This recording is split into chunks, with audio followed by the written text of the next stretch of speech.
அனைவரையும் இயேசு கிறிஸ்து நாமத்தில் அன்புடன் இந்த இரண்டு கால ஆராதனைக்கு வரவேற்கிறோம். ஆரம்பமாக ஜெபம் செய்வோம். பரிசுத்தமுள்ள நல்ல ஆண்டவரே, இந்த இரவேளைக்காக நன்றி செலுத்துகிறோம். உம்முடைய பாதத்தில் அமர்ந்து தியானம் செய்ய 2 நாட்களில் ஆண்டவரை கொடுத்த ஒவ்வொரு நாட்களுக்காக நன்றி செலுத்துகிறோம். உம்மை தேடி வரவும், நாமத்தை மையப்படுத்தவும், உடைய வார்த்தையை கேட்கவும், செபிக்கவும், இந்த நேரத்தை உடைய பாத செலவிடவும் அப்பா எங்களுக்கு கொடுத்திருக்கிற இந்த சிலாக்கியத்திற்காக நன்றி செலுத்துகிறோம். உண்மையை நோக்கி நாங்கள் பார்க்கிறோம், ஸ்தோத்தரிக்கிறோம், நன்றி செலுத்துகிறோம். இந்த 2 ஆராதனையும் ஆண்டவர் பொறுப்படுத்திக் கொள்வீராக, எங்கள் நீர் வழி நடத்துவீராக. இயேசுவின் நாமத்தில் வேண்டிக் கொள்கிறோம். ஆமென்.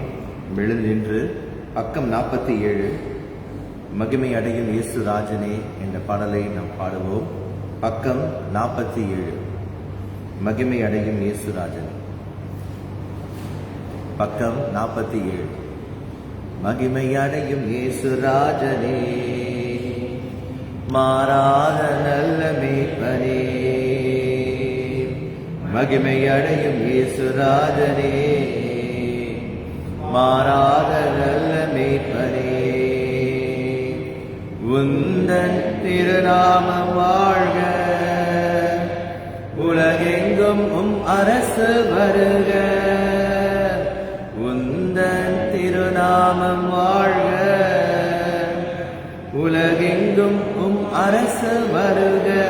வருக மகிமை அடையும் இயேசு ராஜனே, மாறாத நல்ல மேய்ப்பனே.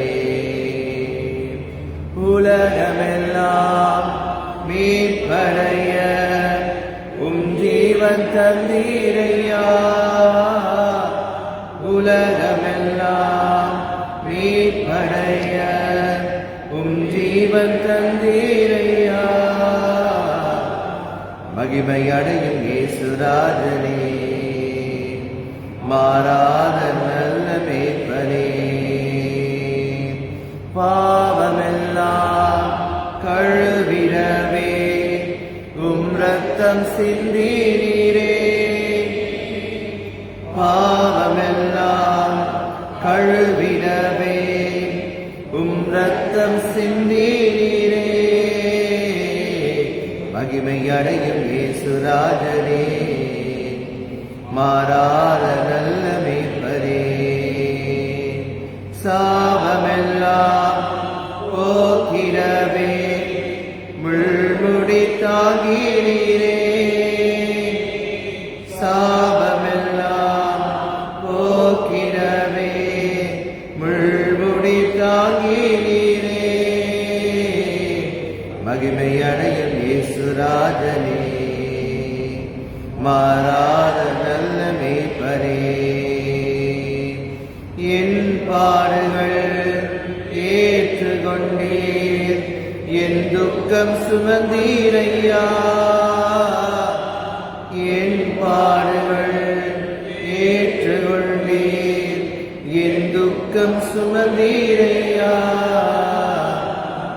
மகிமை அடையும் இயேசு ராஜனே, மாறாத நல்ல மேய்ப்பனே. கசையடிகள் எனக்காக, காயங்கள் எனக்காக. கசையடிகள் எனக்காக, காயங்கள் எனக்காக. மகிமை அடையும் இயேசு ராஜனே, மாறாத நல்ல மேய்ப்பனே. மகிமை அடையும் இயேசு ராஜனே, மாறாத நல்ல மேய்ப்பனே. உந்தன் திருநாமம் வாழ்க, உலகெங்கும் அரசு வருக. உந்தன் திருநாமம் வாழ்க, உலகெங்கும் அரசு வருக. வருக மகிமை அடையும் இயேசு ராஜனே, மாறாத நல்ல மேய்ப்பனே. ஜெபப்புத்தகத்தில் பக்கம் 4. கர்த்தர் உங்களோடு இருப்பாராக. ஜெபம் செய்வோம். இயேசு வனாந்தரத்திலே உபவாசித்தும் ஜெபித்தும் பிதாவின் சித்தத்தை நாடுகிறார்.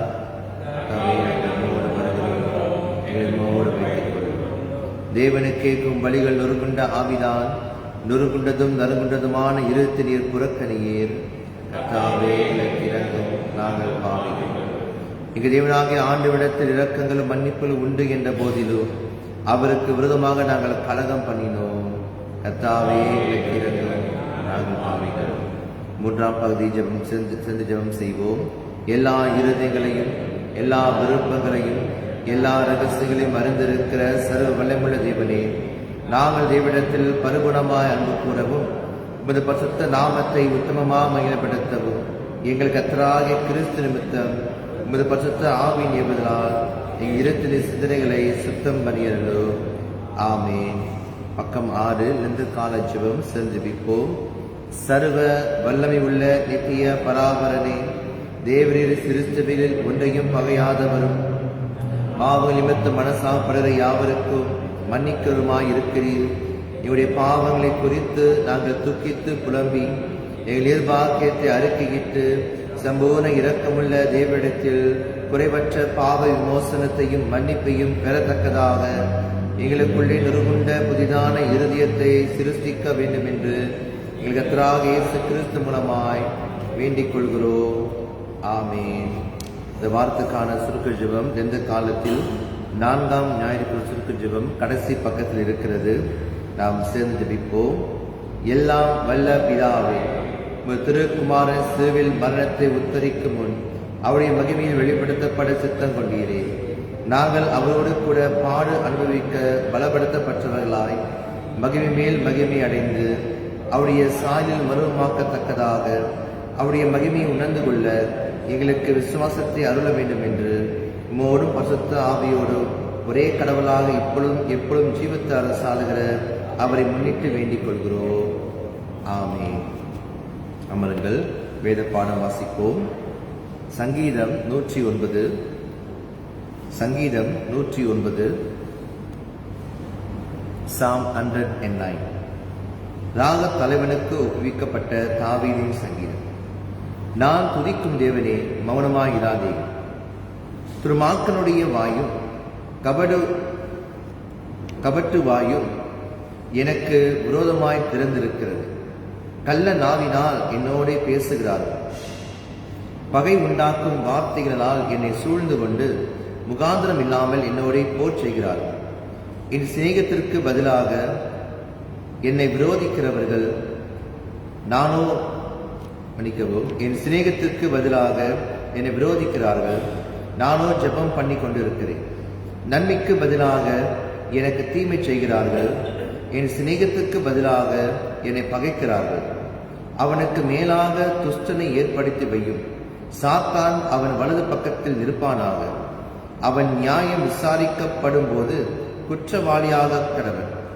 அவன் ஜெபம் பாவமாக கடவுது. அவன் நாட்கள் கொஞ்சமாக கடவுது. அவன் உத்தியோகத்தை வேறொருவன் பெற கடவன். அவன் பிள்ளைகள் திக்கற்றவர்களும் அவன் மனைவி விதவியமாக கடவர்கள். அவன் பிள்ளைகள் அலைந்து திரிந்து பிச்சை எடுத்து தங்கள் பாழான வீட்டிலிருந்து இறந்துண்ண கடவர்கள். கடன் கொடுத்தவன் அவனுக்கு உள்ளதெல்லாவற்றையும் அபகரித்துக் கொள்வானாக. அவன் பிரயாசத்தின் பலனை அந்நியர் பறித்துக் கொள்ள கடவர்கள். அவனுக்கு ஒருவரும் இரக்கம் காண்பியாமலும் அவனுடைய திக்கற்ற பிள்ளைகளுக்கு தயவு செய்யாமலும் போவார்களாக. அவன் சந்ததியார் நிர்மூலமாக கடவர்கள். 2ஆம் தலைமுறையில் அவர்கள் பேர் அற்று போவதாக. அவன் பிதாக்களின் அக்கிரமம் கர்த்தருக்கு முன்பாக நினைக்கப்பட கடவுள். அவன் தாயின் பாவம் நீங்காமல் இருப்பதாக. அவைகள் நித்தமும் கர்த்தருக்கு முன்பாக இருக்க கடவுள். அவர்கள் பேர் பூமியிலிராமல் நிர்மூலமாக ஆவதாக. அவன் தயை செய்ய நினையாமல் சிறுமையும் எளிமையுமானவனை துன்பப்படுத்தி மனமுறிவுள்ளவனை கொலை செய்யும்படி தேடினானே. சாபத்தை விரும்பினான், அது அவனுக்கு வரும். அவன் ஆசீர்வாதத்தை விரும்பாமல் போனால் அது அவனுக்கு தூரமாய் விலகிப்போம். சாபத்தை அவன் தனக்கு அங்கியாக உடுத்திக் கொண்டான். அது அவன் உள்ளத்தில் தண்ணீரைப் போலவும் அவன் எலும்புகளில் எண்ணெயைப் போலவும் பாயும். அது அவன் மூடிக்கொள்கிற வஸ்திரமாகவும் நித்தமும் கட்டிக்கொள்கிற கட்சியாகவும் இருப்பதாக. இதுதான் என்னை விரோதிக்கிறவர்களுக்கும் என் ஆத்துமாவுக்கு விரோதமாய் தீங்கு பேசுகிறவர்களுக்கும் கர்த்தரால் வரும் பலன். ஆண்டவராகிய கர்த்தாவே, நீர் உமது நாமத்தின் நிமித்தம் என்னை ஆதரித்து உமது கிருபை நலமானதினால் என்னை விடுவித்தருள். நான் சிறுமியும் எளிமையுமானவன். என் இருதயம் எனக்குள் குத்துண்டு இருக்கிறது. சாயும் நிழலைப் போல் அகன்று போனேன். வெட்டுக்கிளியைப் போல் பறக்கடிக்கப்படுகிறேன். உபவாசத்தினால் என் முழங்கால்கள் தளர்ச்சி அடைகிறது. என் மாம்சம் புஷ்டியற்று உலர்ந்து போகிறது. நான் அவர்களுக்கு நிந்தையானேன். அவர்கள் என்னை பார்த்து தங்கள் தலையை துலுக்குகிறார்கள். என் தேவனாகிய கர்த்தாவே, எனக்கு சகாயம் பண்ணும். உமது கிருபையின்படி என்னை ரட்சியும். இது உமது கரம் என்றும் கர்த்தாவே தேவரீரை செய்தீர் என்றும் அவர்கள் அறிவார்களாக. அவர்கள் சபித்தாலும் நீர் ஆசீர்வதியும். அவர்கள் எழும்பினாலும் வெட்கப்பட்டு போவார்களாக. உமது அடியேனோ மகிழக் கடவுள். என் விரோதிகள் இலட்சியால் மூடப்பட்டு தங்கள் வெட்கத்தை சால்வையைப் போல் தரித்துக் கொள்ள கடவர்கள். கர்த்தரை நான் என் வாயினால் மிகவும் துதித்து அநேக நடுவிலே அவரை புகழுவேன்.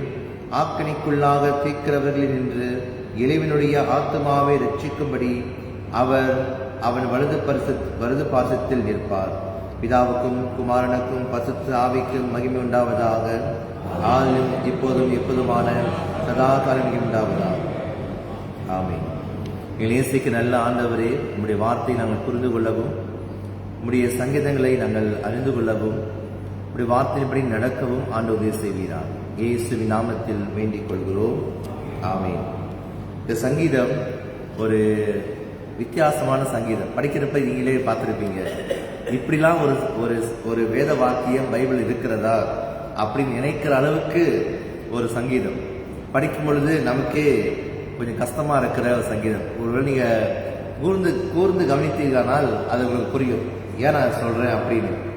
ஆண்டவரை நோக்கி இவர் ஜெபிக்கிற ஒரு ஜெபம், அல்லது அநேகர் அவரை ஒடுக்கி கஷ்டப்படுத்தி அவரை ஏமாத்தி அவரை தள்ளி அவரை ஒடுக்கி அப்படியே ஒரு மூலையில் இருக்கிற ஒரு மனுஷன், அதாவது சுற்றி அநியாயம் நடக்குது, சுற்றி அவருக்கு நீதி நடக்கவே இல்லை, நல்லது நடக்கவே இல்லை, சுற்றி இருக்கிறவங்களாம் அவரை பத்தி தப்பா சொல்றாங்க, தவறான பேசுறாங்க, அவரை கீழே தள்ளிட்டாங்க, அவருக்கு நன்மையாக நடக்க மாட்டுது, அவரை பத்தி கெட்டதான் பேசுறாங்க, அவர் பேரை கெடுத்துட்டாங்க. அதாவது ஒரு மனுஷன் எவ்வளவு பாடுபடலாம் அப்படின்னா அந்த அளவுக்கு பாடுபட்ட மனுஷன் வாயிலிருந்து என்ன வார்த்தைகள் வரும்? நீங்க ஒருவேளை அப்படி கடந்து போனீங்கன்னா கஷ்டத்து மேல கஷ்டம் சொல்லுவாங்க, சோதனை மேல சோதனை, போதுமாடா சாமி சொல்ற மாதிரி சோதனை மேல சோதனை, கஷ்டத்து மேல கஷ்டம், பாடுகள் மேல பாடுகள், இந்த பக்கமும் அடிக்கிறாங்க அந்த பக்கமும் அடிக்கிறாங்க, சரி இங்க போனா அங்கேயும் ஏசுறாங்க இங்கேயும் ஏசுறாங்க, இந்த பக்கமும் அநியாயம் அந்த பக்கமும் அநியாயம், உங்களுக்கு நல்லது செய்ய யாருமே இல்லை, சுற்றி பாக்குறீங்க எல்லாமே கெட்டவனா இருக்கிறாங்க. நீங்க அப்படியே மனசு ஒடுங்கி போய் கஷ்டப்பட்டு அப்படியே விழுந்து கடந்து இருக்கிற நேரத்துல நீங்க என்ன சொல்லுவீங்க, என்ன ஜெபம் செய்வீங்க? யோசிச்சு பாருங்க. அதுதான் இவர் சொல்றாரு, நான் துதிக்கும் தேவனே மௌனமா இராதீங்க. நான் உங்களை துதிக்கிறதா ஆண்டவரே, மௌனமா இராதீங்க, ஏதாவது பேசுங்க, ஏதாவது செய்யுங்க அப்படின்னு சொல்றாரு. என்ன செய்யணும் சொல்றாரு பாருங்க. துர்மார்க்கனுடைய வாயும் கபட்டு வாயும் எனக்கு விரோதமாய் திறந்திருக்கிறது, கள்ள நாவினால் என்னோடு பேசுகிறார்கள். என பேசும்பொழுது இன்னமோ மனசுல நாக்கள் வச்சுக்கிட்டே பேசுறாங்க. கள்ள நாவுனா அழகா பேசுறாங்க, ஆனா உள்ளுக்குள்ள எல்லாமே கெட்டதுதான். உள்ளுக்குள்ளதெல்லாம் தவறான காரியம் இருக்கு. ஆனா வெளியே பேசும்பொழுது அழகா பிரதர் ஹல்லேலூயா அப்படி பேசுறாங்க, ஆனா மனசுல ஒரே கெட்டதா இருக்கு. பகை உண்டாக்கும் வார்த்தைகளால் என்னை சூழ்ந்து கொண்டு முகாந்திரம் இல்லாமல் என்னோடு பேசுகிறார், போர் செய்கிறார்கள். பகை உண்டாக்கும் வார்த்தைகள், அவங்க சொல்ற வார்த்தை நமக்கு கோபம் வந்துடும், போட்டு அடிச்சிடலாம் போல இருக்கும், இது குத்திடலாம் போல இருக்கும், அந்த மாதிரி வார்த்தைகளை உபயோகப்படுத்துறாங்க. ஆனா உங்களால ஒன்றும் செய்ய முடியல. அவங்க பேசுற வார்த்தை கேட்டுக்கிட்டு அமைதியா போய் கொண்டிருக்கிறீங்க. அப்ப அவர் என்ன செய்யறாரு? ஜெபிக்கிறாரு. நானும் ஜெபம் பண்ணி கொண்டு இருக்கிறேன், என்னால ஒன்றும் செய்ய முடியல ஆண்டவரே, நான் ஜெபிக்க தான் முடியும், நான் ஜெபிக்கிறேன், நீங்க ஏதாவது செய்யுங்க. இப்ப அந்த வேலையை ஆண்டு கொடுக்குறாரு. இவரால் ஒன்றும் செய்ய முடியல. இவருக்கு பலன் இல்லை, இவருக்கு போர் செய்யறதுக்கு பலன் இல்லை, சண்டை போறதுக்கு தெம்பு இல்லை. இவர் போய் சண்டை போட்டாருன்னா மறுபடியும் அடி வைக்கிடுவாரு, மறுபடியும் இவர் கீழே விழுந்து போயிடுவாரு. மனசு ரொம்ப உடஞ்சி போய் ரொம்ப கஷ்டத்துல இருக்கிற ஒரு மனுஷன் அவர் சொல்றாரு பாருங்க, வசனம் 6, அவனுக்கு மேலாக துஸ்தனை ஏற்படுத்தி வையும். அவனே கெட்டவன், அவனுக்கு மேல இன்னொரு கட்டணம் வைங்க. அந்த கட்டணம் இவனை போட்டு அடிச்சிடணும். சாத்தான் அது வலது பக்கம் நிற்பானாக. சாத்தான் வலது பக்கம் நிக்கணுமா? அப்பனா எப்பொழுதுமே அவனுக்கு கெட்டதான் வரணும், நல்லது வரவே கூடாது. ஆண்டு பக்கம் நிற்க கூடாது. ஆண்டு பக்கம் நிக்கிறாருன்னா ஆசீர்வாதம் வரும். இது சாத்தானா பக்கம் நிக்கணும் அப்படின்னு இப்படி யாரும் ஜெபிப்பாங்க? நீங்க அப்படியே ஜெபிப்பீங்களான்னு தெரியல. அப்படி யாரும் ஜெபிப்பாங்களா? நம்ம அப்படி ஜெபிப்போம். இவ்வளோ கட்டுறதாலும் இப்படி நம்ம அந்த அளவுக்கு மோசம் போக மாட்டோம் தானே. ஆனால் தாவீது ஜெபிக்கிறாரு. அதான் ஆச்சரியமா இருக்கு. அப்புறம் வசனம் 7 சொல்றாரு, அவன் நியாயம் விசாரிக்கப்படும் போது குற்றவாளியாக கடவன். அவன் நியாயத்தை கொண்டு வந்தாலும் அவன் குற்றவாளியை மாத்துங்க, அவனை கட்டணாவே மாத்திருங்க. அவன் ஜெபம் பாவமாக கடவுது. அவன் ஜெபிச்சானா அந்த ஜெபம் பாவம் மாறிடும். அவன் ஜெபத்தை கேட்காதீங்க, அவன் ஜெபம் உங்களுக்கு எட்டக்கூடாது அப்படின்னு அவர் சொல்றாரு. அவன் நாட்கள் கொஞ்சமாக கடவுது. அவன் சீக்கிரமாக செத்து போயிடணும். அவன் நாக்கு கொஞ்சமாக சீக்கிரம் செத்து போயிடணும். அவன் உத்தியோகத்தை வேறொரும் பெற கடவன். அவன் வேலையை இன்னொருத்த எடுத்து போயிடணும். அவனுக்கு வேலையே இருக்கக்கூடாது. அவன் வெட்டியா சுத்தணும். அந்த மாதிரி அவன் பிள்ளைகள் திக்கற்றவர்களும் அவன் மனைவி விதையுமாக கடவுது. இந்த மாதிரிலாம் யாரும் பிழைய மாட்டாங்க. ஆனால் இவர் சொல்றாரு, அவன் அந்த அளவுக்கு இவர் பாதிக்கப்பட்டிருக்கிறார். ஒருத்தன் அதிகம் பாதிக்கப்பட்டவங்க தான் இப்படி வார்த்தையை வெளிவாக்க முடியும். அப்படின்னா வாழ்க்கையில் அவ்வளோ கசப்பு, அவ்வளோ வெறுப்பு, அவ்வளோ ஒரு மோச நிலைக்கு போயிட்டு வந்தவங்க தான் இந்த வார்த்தை சொல்ல முடியும். அவன் அவன் பிள்ளைங்களாம் அப்பாலாம இருந்தவன். அவனோட வைஃப் அவங்க விதவி ஆயிரணும். அப்படி சொல்லி ஒரு வார்த்தைகளை அவர் உபயோகப்படுத்துறாரு. அவன் பிள்ளைகள் அலைந்து திரிந்து பிச்சை எடுத்து தங்கள் பாலான வீட்டிலிருந்து இறந்துள்ள கணவர்கள். அவனும் அலைந்து திரிந்து பிச்சை எடுக்கட்டும், போயிட்டு இதை இப்படி செய்யட்டும், பிச்சை வாங்கி சாப்பிடட்டும் அப்படி சொல்றாரு. கடன் கொடுத்தவன் அவனுக்கு உள்ளது எல்லாவற்றையும் அபரித்து, அவனுக்கு யாரெல்லாம் கடன் கொடுத்தாங்களோ அவன் ஜாமான் எடுத்து போயிடணும். அவன் பிரயாசத்தின் பலனை அந்நியர் பறித்துக் கொள்ளும். அவன் கஷ்டப்பட்டு உழைச்சதெல்லாம் மற்றவங்க எடுத்துடணும். அவனுக்கு ஒருவரும் இரக்கம் காமிக்க கூடாது. யாருமே அவனுக்கு இரக்கம் காட்டக்கூடாது. அவன் திக்கற்ற பிள்ளைகளுக்கு தயவு செய்யக்கூடாது. அவன் சந்ததியார் நிர்மூலமாகணும். 2ஆம் தலைமுறையில் அவன் பேர் அற்றுப்போ. இப்படி ஒருத்தன் இருந்தான் அப்படின்னு அவன் பிள்ளைகள் காலத்திலேயே அவன் பேர் போயிடும். 2ஆம் தலைமுறையில அவன் பேரே போயிடணுமா? அவன் பிதாக்களின் அக்கிரமம் கர்த்தருக்கு முன்பாக நினைக்கப்படுது. அவங்க அப்பா அம்மாவோட பாவத்தெல்லாம் நீங்க நினைச்சு பாருங்க ஆண்டவரே அப்படி சொல்ற. நீங்க நினைச்சு அவன் தாயின் பாவம் நீங்காமல் இருக்கணும். எல்லாருடைய பாவத்துக்கு ஏற்ற தண்டனையை கொடுங்க. அவள் நித்தமும் கர்த்தருக்கு முன்பாக இருக்க கடவுது. அவர்கள் பேர் பூமி இராமல் நிர்மூலமாகுவதாக. அவங்க பேர் உலகத்தில் இருக்கக்கூடாது. இப்படி ஒருத்தன் இருந்தான் வாழ்ந்தான்னு யாரும் நினைக்க கூடாது. அவனை யாரும் தயவு செய்யக்கூடாது.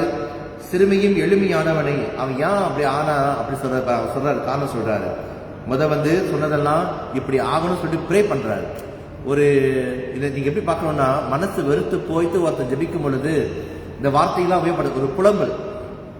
இது அவர் சபிக்கல, அவர் நேரா போய் சபிக்கல. அவன் முன்னுக்கு போய் அவர் அது இது சொல்லல. முன்னுக்கு சொன்னா அது வேற சாபம். இது ஆண்டவர்கிட்ட பேசுறாரு. அவர் மனசுல என்னதான் இருக்குது ஆண்டவர் சொல்றாரு, மறைக்காம சொல்றாரு. சில நம்ம மனசு தோணுதானே சில நேரத்துல. உண்மையா நீங்க அதெல்லாம் கடந்து போனீங்கன்னா உங்க மனசு தோணும், ஆண்டவரே இவங்க நல்லாவே இருக்கக்கூடாது. மனசுல வாயில வந்துடக்கூடாது. வார்த்தையெல்லாம் வாயில வந்துருச்சுன்னா அது சாபமாயிடும். அவன் முன்னு சொன்னீங்க சாபம். ஆனா ஆண்டவர் சொன்னீங்கன்னா அது புலம்பல். உங்க மனசுல உள்ள கவலைகள்லாம் அப்படியே கசந்து போயிருக்க நேரத்துல யார்கிட்ட சொல்றது? வீட்டுல சொன்னா யாருக்கும் புரியாது. சரி ஆண்டுகிட்ட சொல்லலாம், ஆண்டுதான் புரிஞ்சுக்குவாரு. அப்படி சொல்லும் பொழுது ஆண்டெல்லாம் கேட்கிறாரு. நீங்க சொல்றதெல்லாம் செய்யணும்னு சொல்லிட்டு அவருக்கு எந்த இதுவும் இல்லை. அதனால அவர் கேட்கிறாரு. பிள்ளைகள் அப்பா கிட்ட புலம்பும் பொழுது அப்பா கேட்கிறாரு, அவ்வளவுதான். அதுக்குன்னு அப்பா எடுத்து போயிட்டு கத்தி எடுத்து வெட்டணும்னு நினைச்சுமா ஊர்ல எத்தனை பேர் வெட்டிருக்கோம். நம்ம அப்படி யாரும் செய்யறதில்ல. நம்ம என்ன செய்யறோம், எல்லாம் கேட்டுட்டு அப்புறம் அந்த பிள்ளையே சொல்லும் பரவாயில்லப்பா அப்படி சொல்லல. அந்த மாதிரிதான் சொல்றாரு. ஏன் அவர் சொல்றாரு பாருங்க, 16-17 அவன் அந்த துன்பம் செய்தவன் தயை செய்ய நினையாமல் அவன் இரக்கம் செய்ய நினைக்காம சிறுமையும் எளிமையமானவனை துன்பப்படுத்தி, நானும் சிறுமியும் எளிமையானவன் என்னை கஷ்டப்படுத்தினா மனமுறி உள்ளவனை கொலை செய்யும்படி தேடினானே. இவனே மனசு உடஞ்சு போய் இருக்கிறாங்க, அவனை கொலை செய்யணும் அவன் தேடினான். சாபத்தை விரும்பினான், அது அவனுக்கு வரும். அவன் தான் சாபத்தை விரும்பினான், அது அவனுக்கு வரும். அவன் ஆசீர்வாதத்தை விரும்பாமல் போனான், அது அவனுக்கு தூரமாய் விலகி போ. அவன் ஆசீர்வாதத்தை விரும்பல, கெட்டதுதான் நினைச்சான், அவனுக்கு கெட்டது நடக்கட்டும் அப்படின்னு சொல்லிட்டு அவரு இங்க ஆண்டுகிட்ட புலம்பி ஜெபிக்கிறார். இது ஒரு புலம்பல் சொல்லும் பொழுது ஆங்கிலத்துல லெமெண்டேஷன் அப்படி லெமெண்ட் அப்படி சொல்றோம். புலம்பல் சொல்லும் பொழுது பைபிள்ல அநேகர் இப்படி புலம்பி இருக்கிறாங்க. இறந்து போனவர்களுக்கு புலம்பல் கொண்டாடுவாங்க பாத்தீங்களா. புலம்பல் இரங்கல் செய்தி சொல்றோம்ல, இரங்கல் செய்தி வாசிக்கிறது. புலம்பல் இருந்து இன்னமுமோ சொல்லுவாங்க, அவன் இறந்து போயிருக்கிறாரு, ஆனா இறந்து போனவரை பத்தி இவங்க புலம்பிட்டு இருப்பாங்க.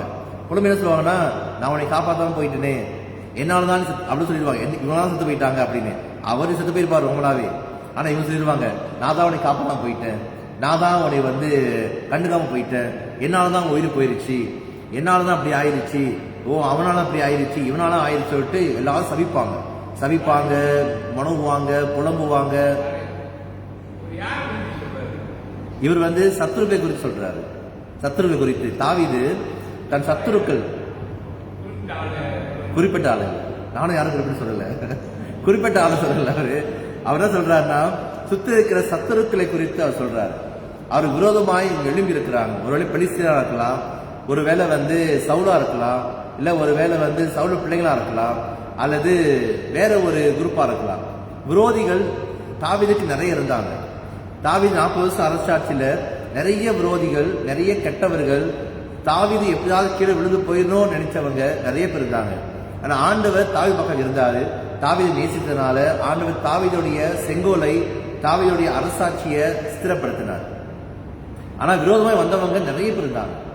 இப்ப நம்மளும் ஆண்டவர்ல இருக்கும் பொழுது நம்ம நல்லா இருந்தாலும் சுற்றி இருக்கிற கெட்டவர்கள் சில நேரங்கள்ல நம்ம எப்ப விழலாம், நம்ம எப்ப துன்பப்படுத்தலாம், எப்ப காயப்படுத்தலாம், எப்ப கஷ்டப்படுத்தலாம் சொல்லிட்டு காத்து கொண்டிருக்க நிறைய பேர் இருப்பாங்க. ஒரு வார்த்தை சொன்னாலும் நம்முடைய வாழ்க்கையை குறைக்கிற வார்த்தையில கூட சிலது வந்துடும், மனசை உடைஞ்சு போற வார்த்தையில கூட வந்துடும். அவங்க சொல்லிட்டு போயிடுவாங்க, ஆனால் அது நினைச்சு நம்ம கஷ்டப்படுவோம். அப்படிதான். ஆனா இவர் ஒரு ராஜாவா இருக்கிறதுனால, இப்ப ராஜானா இந்த காலத்துல வச்சுக்கோமே, இந்த காலத்துல ஒரு சுல்தான் இருக்கிறாரு, இல்ல ஒரு பிரைம் மினிஸ்டர் இருக்கிறாரு. பிரைம் மினிஸ்டர்கள்லாம் வருகிற பேச்சு நம்ம கேட்கும் பொழுது நம்மளாம் இருந்த இடத்துல என்ன செய்வோம் தெரியாது. ஒரு முடிவெடுக்கிறாரு, அது முடிவெடுக்கும் பொழுது மக்கள் தவறான வார்த்தையை இவ்வளோ சொல்றாங்க. நினைச்சு பாருங்க, ஒருவேளை அவர் இதெல்லாம் படிச்சாருன்னா கேட்டாருன்னா என்ன ஆவாரு? ஒரு நாளைக்கு எவ்வளவு பேசுறோம் ஒருத்தரை பத்தி, தலைவர்களை பத்தி, பிரைம் மினிஸ்டர் பெரிய பதவியில் இருக்கிறவங்க குறித்து. ஒரு நாட்டையே ஆளும் பொழுது பலவிதமான முடிவுகள் எடுக்க வேண்டியிருக்கு. அதே மாதிரி தாவீதும் நாட்டை நடத்தும் பொழுது பல முடிவுகள் எடுத்தாரு, பல காரியம் செஞ்சாரு. அநேகருக்கு பிடிக்கல, கூட இருந்தவங்களுக்கே பிடிக்கல. அப்ப எல்லாருமே அவர் போட்டு நொறுக்குறாங்க, எல்லாரும் அவங்க போட்டு கஷ்டப்படுத்துறாங்க. தாவீது எப்பவும் தன்னை தாழ்த்தி ஆண்டவரிடம் வராரு. நானும் எளியவன், சிறுமையானவன், என்னையே இவ்வளவு கஷ்டப்படுத்துறாங்க, என்னை போட்டு நொறுக்குறாங்க அப்படி சொல்லிட்டு அவர் பேசுறார். ஒரு அநியாயம், இன்ஜஸ்டிஸ், ஒரு அநியாயம் நடக்கும் பொழுது நம்முடைய ஸ்டாண்ட் என்ன, நம்ம என்ன முடிவெடுப்போம்? இப்ப தாவீதுக்கு அநியாயம் நடந்தது வச்சுக்கலாமே, இன்னைக்கு நமக்கு ஒரு அநியாயம் நடக்கும் பொழுது நம்ம என்ன வார்த்தையில உபயோகப்படுத்துறோம்? என்ன எப்படி நீங்க ஜபிக்கிறீங்க? இல்ல உங்களுக்கு விரோதமாய் நடக்கிற அநியாயம், ஒரு கெட்டது நடந்துருச்சு, உங்களை கஷ்டப்படுத்திட்டாங்க, என்ன வார்த்தையை உபயோகப்படுத்தி அவர்களை நீங்க என்ன சொல்லுவீங்க? அவருக்காக நீங்க எப்படி ஜெபிப்பீங்க? ஆண்டவரே அவங்க மன்னிச்சிருங்க அப்படி ஜெபிப்பீங்களா? ஆண்டவரே அவங்க இதயத்தை மாற்றுங்க, அவங்க புரிந்து கொள்ளணும் என்ன நடந்துச்சுன்னு, எனக்கு நீதி செய்யுங்க, எனக்கு நியாயம் விசாரிங்க, என்னை விண்டிகேட் பண்ணுங்க, என்னை எனக்கு நியாயம் கிடைக்கணும் அப்படின்னு ப்ரே பண்ணுவீங்களா? இல்ல நீங்க அவங்களை சபிக்கிற மாதிரி ப்ரே பண்ணுவீங்களா? நம்ம ஆழ்ந்து பார்க்கணும். அந்த நேரத்தில் நம்ம இருதயம் எப்படி இருக்கும்? ஆண்டவர் புலம்பும் பொழுது நீங்க எப்படி புலம்புறீங்க? என்னென்ன காரியம் ஆண்டவர் சொல்றீங்க? மற்றவர்களுக்கு சொல்லல, அந்த குறிப்பிட்ட நபருக்கு நீங்க சொல்லாமல் ஆண்டவர்களுக்கு நீங்க எப்படி சொல்றீங்க என்று நம்ம ஆழ்ந்து பாருங்க. தொடர்ந்து வரும் பொழுது அவர் சொல்றாரு பாருங்க, முதல் புலம்பல் வருது. புலம்பல் வந்த பிற்பாடு ஆண்டுகிட்ட பேசுறாரு. இப்ப மனசுலாம் கொஞ்சம் இலகுவாச்சு. முதல் பாரமா இருந்த மனசு ஆண்டுகிட்ட பேசும் பொழுது அப்படியே ஒரு சமாதானம் வருது. சமாதானம் வரும் பொழுது அவர் சொல்றாரு பாருங்க, வசனம் 21, ஆண்டவராய் கர்த்தாவே, நீ உமது நாமத்து நிமித்தம் என்னை ஆதரித்து உமது கிருபை நலமானதினால் என்னை விடுவித்தார். இப்ப அவருக்காக ஜபிக்கிறார். மற்ற நினைத்து பார்க்கும் பொழுது மனசு ரொம்ப கஷ்டமாயிருச்சு, ஆண்டு என்னமோ சொல்லிட்டாரு. இப்ப எல்லாம் முடிஞ்ச பிற்பாடு கொஞ்சம் மனசு அமைதியான பிற்பாடு அவரை பத்தி யோசிக்கிறாரு. ஆண்டவரே, ஒரு கிருபினால எனக்கு இறங்குங்க, எனக்கு நலமானது செய்யுங்க, என்னை விடுவித்து அருளுங்க. நான் சிறுமியானவன், எளிமையானவன், என் இருதயம் எனக்குள்ள குத்தி கொண்டே இருக்கு, அப்படியே குத்துது, அப்படியே மனசு கஷ்டமா இருக்கு, என்னால் நின்று தூங்க முடியல, இருக்க முடியல. நிழலை போல நான் அப்படியே என் வாழ்க்கை நிழல் போல இருக்கிறது, சாய் நிழல் போல் அகன்று போனேன், வெட்டுக்கிளியை போல் பறக்கடிக்கப்படுகிறேன். வெட்டுக்கிளி தொட்டோட அப்படி பறந்து போயிருப்பாங்க. அந்த மாதிரி அப்படியே தொட்டோட எங்கே போயினா ஏதாவது எனக்கே தெரியல. என் வாழ்க்கையில உபவாசத்தினால் என் முழங்கால் சாப்பிடாம உபவாசம் எடுத்துக்கிட்டே இருக்கிறாரு. முழங்கால்கள் எல்லாம் தளர்ச்சி அடையுது. என் மாம்சம் குஸ்தி ஏற்று உணர்ந்து போய் ஒழுங்கா சாப்பிட்றதுனால அப்படியே சோர்ந்து போயிருக்கிறாரு. அவர் சொல்ல, நான் அவர்களுக்கு நிந்தையானே, அவள் நிமித்தம் நான் ரொம்ப கஷ்டப்படுறேன். என்னை பார்த்து தலையெல்லாம் தூக்குறாங்க, பார்த்துட்டு அப்படி தலையை ஆட்டுவாங்க பாருங்க. சே இவெல்லாம் அவள் சொல்ல பார்த்தீங்களா, அந்த மாதிரி தலையை இப்படி ஆட்டுறாங்க என்னை பார்த்துட்டு. என் தேவனாய் கர்த்தாவே எனக்கு சகாய், நீங்க தான் எனக்கு உதவி செய்யணும், நீங்க தான் ஒரு கிருபையாக இறங்கணும், நீங்க தான் உங்களுடைய கரம் இது நடந்துச்சு, நீங்க தான் என்னை காப்பாத்துறீங்க, நீங்க தான் இதெல்லாம் செஞ்சீங்கன்னு அவங்க அறிந்து கொள்ளணும். அவர்கள் சபித்தாலும் நீங்க என்னை ஆசீர்வதிங்க, அவள் என்னை கட்டது நினைச்சாலும் நீங்க நல்லது செய்யுங்க, எனக்கு விரும்பமாக எழுமினாலும் அவள் வெக்கப்பட்டு போகட்டும், ஆனால் நான் மகிழ்ச்சியா இருக்கணும் அப்படின்னு ஜெபிக்கிறாரு. முதல் சொன்ன வார்த்தைகள் ஒரு கஷ்டமான வார்த்தையில் வகைப்படுத்துற மாதிரி இருந்துச்சுன்னு இப்ப சொல்லும்போது பாருங்களேன், ஒரு சாதாரண ஜபமா வந்துருச்சு. அதுதான் புலம்பல். நம்ம புலம்பும் பொழுது கஷ்டத்துல, ஒரு பெரிய கஷ்டத்துல இருந்தவங்க, அநேகர் அவளுக்கு கெட்ட செஞ்சவங்க மனசுல இதான் வரும். உண்மையாவே அந்த கஷ்டத்தை நீங்க அனுபவிச்சீங்கன்னா, இப்ப நான் சொல்றது கூட உங்களுக்கு அது புரிய வாய்ப்பு இருக்கு. இந்த மாதிரி கஷ்டத்தை கடந்து போனவங்களுக்கு வாயில என்ன வார்த்தை வரும்னா, ஆண்டு பேசும் பொழுது அங்கேயும் சண்டை போட்டா சண்டை போட்டுருவாங்க. ஆனா ஆண்டு வரும் பொழுது எதுவும் வெளியே சொல்ல முடியாதவங்க மனசுல அப்படியே சோர்ந்து போய் ஆண்டு எல்லாத்தையும் முறையிடுவாங்க. இன்னமும் சொல்லுவாங்க ஆண்டுகிட்ட, ஆண்டவர் நினைச்சாலே ஆண்டவர் நினைப்பாரு, இன்னும் இவ்வளவு கஷ்டப்படுறாங்க அப்படின்னு நினைக்கிற அளவுக்கு கஷ்டத்தெல்லாம் தாங்கி வந்தவங்க வார்த்தைகள் ரொம்ப கசப்பான வார்த்தைகளாக, ரொம்ப அழுத்தமான வார்த்தைகளாக, ரொம்ப தடிப்பான சொல்லுவாங்க, தடிப்பான வல்கர் வேர்ட்ஸ், தடிப்பான வார்த்தையாக வரும். ஆனா எல்லாம் சொல்ல முடியும் பிற்பாடு ஒரு சமாதானம் வரும் பொழுது, ஆண்டவர் நீங்க தான் என்னை காப்பாற்றணும், நீங்க தான் என்னை விடுவிக்கணும், நீங்க தான் என்னை பாதுகாக்கணும், உங்களுடைய கருணை என்னை தாங்கணும், நீங்க தான் என் விரோதிகளுக்கு என்னை நிமிர்த்தி வைக்கணும், என்னை உயரத்துல வைக்கணும், அவங்க வெக்கப்பட்டு போகணும் அப்படின்னு சொல்லிட்டு கடைசியா அவர் சொல்லி முடிக்கிறார். 30-31 பாருங்க, கர்த்தரை நான் என் வாயினால் மிகவும் துதித்து அநேக நடுவில் அவரை புகழுவேன். இப்ப இன்னொரு கட்டம் வராரு. புலம்புறாரு. ரெண்டாவது மனசுல பாரத்தை ஆண்டவர் சொல்றாரு. கடைசி சொல்றாரு, இப்ப நான் உங்களை வர்ஷிப் பண்ணணும், போய் எல்லாரும் வர்ஷிப் பண்ணும் வர வார்த்தை இப்ப அவர் விடுவிக்கப்பட்டுட்டாரு. ஆண்டு கிருபை தாங்கனிச்சு, ஆண்டு ஜபத்தை கேட்டுட்டாருன்னு சொல்லும் பொழுதுதான் துதிக்கணும்னு ஆசை வரும். அது மாதிரி துதிக்கணும் ஆசை வராது. கஷ்டப்படுற நேரத்துல அழுதுக்குதான் இருக்கும், அழுவோம், ஆண்டுகிட்ட முறையிடுவோம், என்னோட துதிக்கிறதும் வாய் வராது. ஆனா இப்போ அவர் சொல்லும்போது சொல்றாரு, நான் ஆண்டு துதிப்பேன், என் வாயினால் மிகவும் துதித்து சந்தோஷமா துதிப்பேன், மக்கள் நடுவில் போயிட்டு அவர் நாமத்தை புகழுவேன், ஆக்கணைக்குள்ளாக தீக்கிறவன் நின்று எளிவனுடைய ஆத்மாவை ரட்சிக்கும்படி அவன் வலது பாசத்தில் நிற்பார். ஆண்டின் வலது பாசத்தில் நிற்கிறார். அதனால எனக்கு இவ பயமே இல்லை. இதுதான் ஒரு வாழ்க்கையில வருகிற சூழ்நிலைகள் மத்தியில நம்ம என்ன புரிந்து கொள்ள வேண்டும் என்று நம்ம அறிந்து கொள்ள வேண்டும். ஒரு சூழ்நிலை வரும்பொழுது, கஷ்டம் வரும்பொழுது, நீங்க போய் அங்க போய் சண்டை போறது பதிலாக ஆண்டுகிட்ட போய் முறையிடுங்க, ஆண்டுகிட்ட புலம்புங்க, ஆண்டுகிட்ட பேசுங்க, தனியா உட்கார்ந்து அவர் நம்மளை புரிஞ்சுக்குவாரு. நீங்க கடந்து போற சூழ்நிலையை புரியுற ஒரே ஆள் ஆண்டு மட்டும்தான். அவர் புரிந்து கொள்வாரு. நீங்க சொல்லி பிற்பாடு உங்களுக்கு சமாதானம் வருது, நீங்க பாப்பீங்க. அது பிற்பாடு ஆண்டு துதிக்கிற ஒரு வாஞ்சை உங்களுக்கு வந்துடும். என் ஜெபத்தை ஆண்டு கேட்டுட்டாரு, எனக்கு கண்டிப்பா நியாயம் செய்வாரு, என் பக்கத்துல நிக்கிறாரு, கண்டிப்பா என்னை உயர்த்தி வைப்பாரு அப்படின்னு நம்பிக்கை வரும் பாருங்க. அந்த நம்பிக்கை நம்ம தொடர்ந்து நடப்பதற்கு நமக்கு உறுதுணையாக இருக்கும். நம்ம ஆழ்ந்து பார்ப்போம். இதனால நமக்கு வருகிற பிரச்சனை மத்தியில சொல்லுங்க.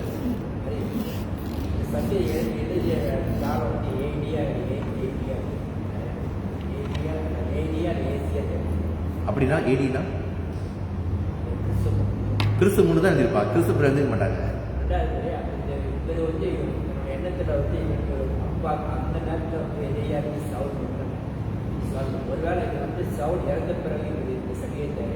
சவுல் மட்டும் இல்ல, அவருக்கு எதிரி நிறைய பெலிஸ்தியர்லாம் பெரிய பெரிய எதிரிங்க.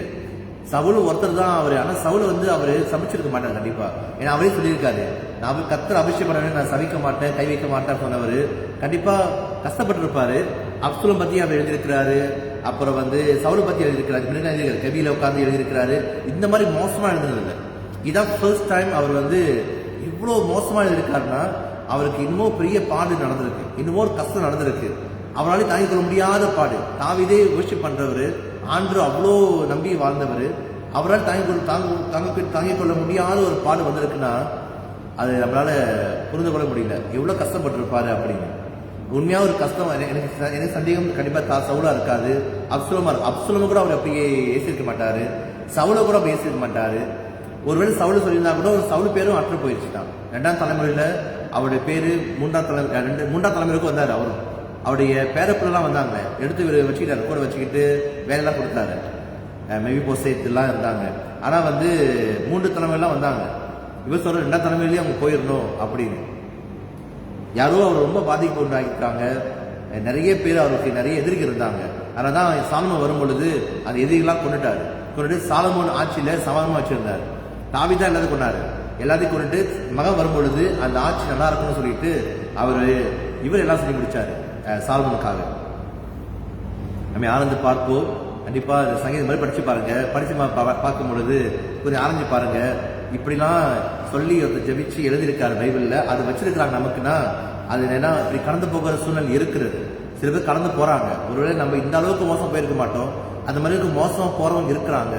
சொத்தெல்லாம் புடுங்கி வாழ்க்கையை அடிச்சு போட்டு அவனுக்கு தள்ளி விட்டு அவங்க வாழ்க்கையை வீணாக்கி அவங்க பேரெல்லாம் கெடுத்து அந்த மாதிரி மோசமா ஆக்குற நிலைமைகள்லாம் நடக்குது. நம்ம ஒருவேளை கீழ்படாமல் இருப்போம், ஆனால் நடந்து கொண்டுதான் இருக்கிறது. அது நிறைய பேர் வாழ்க்கையில அது கடந்து போறாங்க. நமக்கு ஒரு தெரியாம இருக்கலாம், நமக்கு அது நடக்கல. ஆண்டு நம்ம நடக்கலன்னா ஆண்டு நம்ம கூட இருந்து நம்ம வழிநடத்துறாரு. யாருக்கோ நடந்திருக்கிறா, அது கடந்து போறவங்க நம்ம ஜெபிப்போம். கண்டிப்பா ஆண்டவர் உதவி செய்வாரு. கண்டிப்பா அவர்களும் அதுல கடந்து அவர் நன்மையை ஒரு நியாயத்தை அவங்க பெற்றுக்கொள்ளணும்னு சொல்லி நம்ம ஜெபிப்போம், ஜெபம் செய்வோம். எங்கள் நேசிக்கிற நல்ல ஆண்டவரே, அப்பா நீ நீதியை சரிகட்டுகிற ஆண்டவர், நீதி உள்ள நியாயாதிபதி. அப்பா அந்த நாளை நாங்கள் நினைவு கூறுகிறோம். அநேகர் இப்படிப்பட்ட சூழ்நிலை கடந்து போகிறவர்கள் இருக்கிறாங்க. அநியாயங்கள், அக்கிரமங்கள், அநீதிகள், எளிமையானவனையும் சிறுமியான ஒடுக்கிறவர்கள், திக்கற்ற பிள்ளைகளுக்கு ஒரு உதவி வராமல் அவளை சபித்து அவளை கஷ்டப்படுத்தி நொறுக்கி அவள் இதயத்தை காயப்படுத்தி பலவிதமான வன் சொல்கள், பலவிதமான கபட்டு வார்த்தைகள், பொய் வார்த்தைகளை சொல்லி கஷ்டப்படுத்துகிற ஜனங்கள் இன்றும் இருந்து கொண்டுதான் இருக்கிறார்கள். அதுல நறுகுண்ட இறுதியம் உள்ளவர்களும் இருந்து கொண்டுதான் இருக்கிறார்கள். அப்பா நீர் நியாயம் செய்கிற ஆண்டவர், நீதியை சரி கட்டுகிற ஆண்டவர், நீதி உள்ள நியாயாதிபதியாய் இருக்கிறேன். நாங்கள் அவர்களுக்காக ஜெபிக்கிறோம். அப்படி கசத்தில் கடந்து போயிருக்கிற பிள்ளைகளுக்கு ஒரு விடுதலை கொடுக்கும்படியா ஜெபிக்கிறோம், விடுவிக்கும்படியா ஜெபிக்கிறோம்.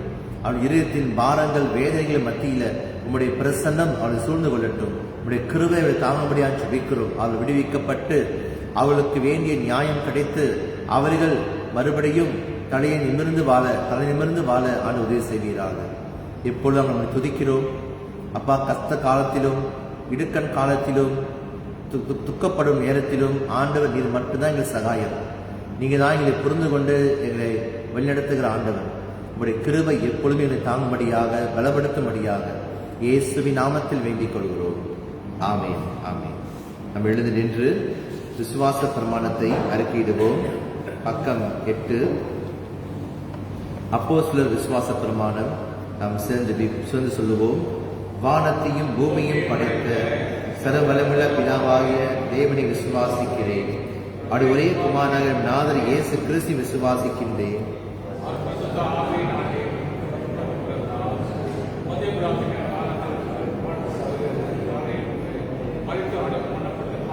இறங்கினார்.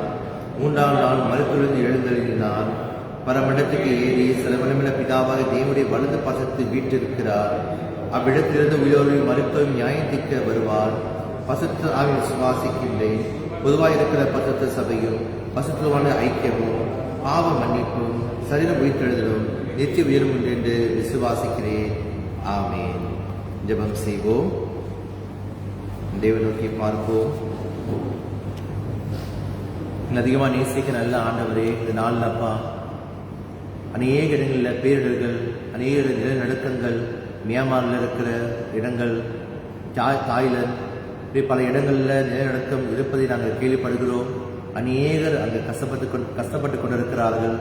ஆண்டவதாமே அங்கு விடுதலை கொடுக்கும்படியாய் அப்பா துன்பப்படுகிற வியாதிப்பட்டவர்கள், அடிப்பட்டவர்களுக்கு ஒரு நிவாரணம் கிடைக்கும்படியாகவும் உதவி கிடைக்கும்படியாகவும் ஆண்டவர் எடுத்து ஜெபிக்கிறோம். அங்கே உதவுகிற பிள்ளைகளுக்கு பாதுகாப்பு கொடுத்துருங்க. எல்லாருக்கும் வேண்டிய உணவு, உடைகள், தங்கும் இடங்கள் கிடைத்து சுகம் பெற்று மறுபடியும் தங்கள் வாழ்க்கை நடத்த ஆண்டவரே செய்வீராக. அநேக பேர்களை மத்தியில் அப்பா நாங்கள் உங்களை நோக்கி பார்க்கிறோம். நீங்கள் தான் இந்த உலகத்தை படைத்தவர், இந்த உலகத்தை நடத்தி கொண்டு வருகிற ஆண்டவர், எல்லாவற்றையும் அப்பா நடத்துகிற ஆண்டவர். நீரே எல்லாருக்கும் இந்த கிருபையை காட்டும்படியாக நாங்கள் ஜெபிக்கிறோம். நன்றி அப்பா. அந்த நாளிலும் எங்களையும் எங்கள் மலேசியா தேசத்தின் கரத்தில் வைக்கிறோம். ஆளும் தலைவர்கள் மக்களுக்கு ஏற்ற நன்மையான காரியங்கள் செய்யவும், இனங்களும் மத்தியில் ஒரு நல்ல இலக்கணம் வரவும், ஒருவர் மதிக்கவும் கனப்படுத்தவும் உதேசமாக ஜெபிக்கிறோம். இந்த நாடு எப்பொழுதும் சுபிட்சமாக, எப்பொழுதும் அமைதியாக, ஒருவருக்கொருவர் அன்பு கூர்ந்து வாழ்கிற ஒரு தேசமாக எப்பொழுதும் இருக்க ஆண்டவர் நடத்துவீராக. அப்பா, ஒவ்வொரு திருச்சபைகளும் பயன்படுத்தும் 2 நாட்களில் ஒவ்வொருவரும் செய்த ஆயத்தங்களை ஆஸ்வதிப்பீராக. அப்பா, நாங்கள் ஒன்று சேர்ந்து அப்பா அந்த உபவாச நாட்களை அனுசரிக்கவும், அப்பா உங்களுடைய பாடுகளின் காலத்தை நினைத்து பார்க்கவும், நாங்களே ஆராய்ந்து பார்த்து மனம் திரும்பிய வாழ்க்கையை வாழவும் எங்களை வழிநடத்துவீராக. இந்த ஆலயத்தின் கருத்தில் வைக்கிறோம். இங்கே ஒவ்வொரு வாரமும் ஒவ்வொரு நாளும் ஆலயத்தில் வருகிற நம்முடைய ஜனங்களை தொடர்ந்து பலப்படுத்தும். அவருடைய ஆசீர்வதியும், அவருடைய காத்துக் கொள்ளுங்க. அவர் கடந்து போகிற ஒவ்வொரு சூழ்நிலையின் மத்தியிலும் அவருடைய பிரசனம் சூழ்ந்து கொள்ளட்டும். அவருடைய தேவையை சந்திப்பீராக. இந்த இரவிலும் எங்களை காத்துக் கொள்ளுங்க. ஒவ்வொரு நாளும் எங்களை வழிநடத்துங்க. எங்களை உமக்குள் வைத்துக் கொள்ளுங்க. இயேசுவின் நாமத்தில் வேண்டிக் கொள்கிறோம். ஆமென். நாம் பாவத்தை அறிக்கையிட்டு மனம் திரும்புவோம். பக்கம் 14, 10ஆம் பகுதி. பாவ அறிக்கை செஞ்சபிப்போம். சர்வ வல்லமையுள்ள கடவுளே, எங்கள் பரமபிதாவே, உமக்கு விரோதமாகவும் எங்கள் அயலாருக்கு விரோதமாகவும் நினைவினாலும் வார்த்தையினாலும் செய்தியினாலும் தீமையானவரை செய்ததினாலும் நலமானவரை செய்யாததினாலும் அறியாமையினாலும் பலவீனத்தினாலும் எங்களுடைய துணினாலும் பாவம் செய்தோம். எங்களெல்லாம் பாவலுக்காகவும் மெய்யாய் மனசபப்பட்டு மனம் திரும்புகிறோம்.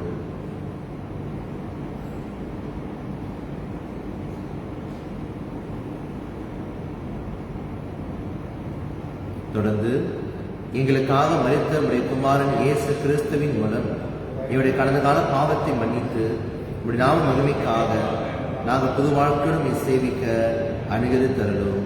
ஆமென். நம்முடைய துணியாய் மன திரும்ப யாவரையும் மன்னிக்கிற சர்வ வல்லமையுள்ள கடவுள் நம்முடைய ஆண்டவராகிய இயேசு கிறிஸ்து நமக்கு இறங்கி நம் பாவங்கள் எல்லாவற்றையும் மன்னித்து அவையிலிருந்து நம்மை விடுதலையாக்கி நம் சகல நன்மைகளை நம்மை உறுதிப்படுத்தி நிலைநிறுத்தி நம்மை நித்திய ஜீவ கரையில் சேர்ப்பாராக. ஆமென். கர்த்தர் ஜெபத்தை நாம் சேர்ந்து சொல்லுவோம். பரமனில் இருக்கிற எங்கள் பிதாவே, நாமம் பரிசுத்தப்படுவதாக, உடைய ராஜ்யம் வருவதாக, உடைய சித்தம் பரமனிலே செய்யப்படுவது போல பூமியும் செய்யப்படுவதாக. அன்று அப்பத்தை இன்று தாரும். இருவருமாய் குற்றச்செயலுக்கு நாங்கள் மன்னிக்கிறது போல எங்கள் குற்றங்களுக்கு மன்னியும். எங்கள் சோதனை பிரவேசிக்க பண்ணாமல் தீமையை ரட்சித்துக் கொள்ளும். ராஜ்யமும் வல்லமையும் மகிமையும் என்றென்றைக்கும் நிறைவே. ஆமென். தேவனுடைய ஆசீர்வாதம் எங்கள் பரிசுத்தத்தில் வளரவும், உங்களை வெறுத்து உங்கள் சிலுவை எடுத்து அவரை பின்பற்றவும் இயேசு கிறிஸ்து கிருபை செய்வாராக. பிதா குமாரன் பரிசுத்தமாக தேவனுடைய ஆசீர்வாதம் நமக்குள்ளே இருந்து எப்பொழுதும் நம்முடைய நிலைத்திருக்க கடவுது. ஆமென். அமருங்கள். அனைவரையும் அன்புடன் ஆனந்தி வரவேற்கிறோம். ஆனந்த முழுவதும் உணவாய்க்கம் இருக்கிறது, கலந்து கொள்ளுங்கள். இந்த புத்தகம், இந்த பச்சை புத்தகம், பாடல் புத்தகம் வேண்டும் என்றால் என்று சொல்லுங்க. நான் உங்களுக்கு ஃப்ரீயாக தான் கொடுக்குறோம், எதுவும் காசு வாங்குறதில்ல. அப்படி காசு கொடுக்க போறீங்கன்னா டொனேஷன் பாக்ஸில் நீங்கள் காசு போட்டுருங்க. அப்படி உங்களுக்கு பாட புத்தகம்னா வந்து என்னை பாருங்கள். இப்போ இது இருக்குது, 2 பேலன்ஸ் இருக்குது, அதை கொடுத்துருவேன். மிச்சம் வந்து ராயாமொழி தான் படச முடியும். ஸோ படசு பண்ணிவிட்டு நான் உங்களுக்கு கொடுக்குறேன். நம்ம எழுதி நின்று தோத்திர பாடலாக பக்கம் 28 ஐயரே நீர் தங்கும் என்னிடம் என்ற பாடலை பாடுவோம். பக்கம் 28 ஐயரே நீர் தங்கும். பக்கம் 28 28. ஐயரே நீர் தங்கும் என்னிடம், ஐயரே நீர் தங்கும் இப்போதந்திரம் பொழுதஸ்தமி சாட்சி. ஐயா நீர் இறங்கும் இப்போதந்திரம் பொழுதஸ்தமி சாட்சி. ஐயா நீர் இறங்கும். பகல் முழுதும் காத்தீர் சென்ற பகமுழுதும் காத்தீர். தோத்திரம் பரமனே இந்த இரவிலும் வாரும் பாவியை நீர் காரும். தோத்திரம் பரமனே இந்த இரவிலும் வாரும் பாவியை நீர் காரும். தங்காதொரு பொருளும் எழ்நிடம் தங்காதொரு பொருளும் இயேசு தற்பரனே நீர் ஒருவரே என்னில் தாங்கீரையை புரியும். இயேசு தற்பரனே நீர் ஒருவரே என்னில் புரியும். உயிரேதுமையன்றி பாவிக்குயிரேதுமையன்றி என்ற உடல் உயிரும் உயிரதையா உத்தமனே தங்கும். என்ற உடல் உயிரும் உயிரதையா உத்தமனே தங்கும். நீ தங்கிடும் வீட்டில் இயேசுவே நீ தங்கிடும் வீட்டில் எல்லாம் நிறைவே குறை உண்டாமோ கர்த்தா நின்னை விடமாட்டேன்.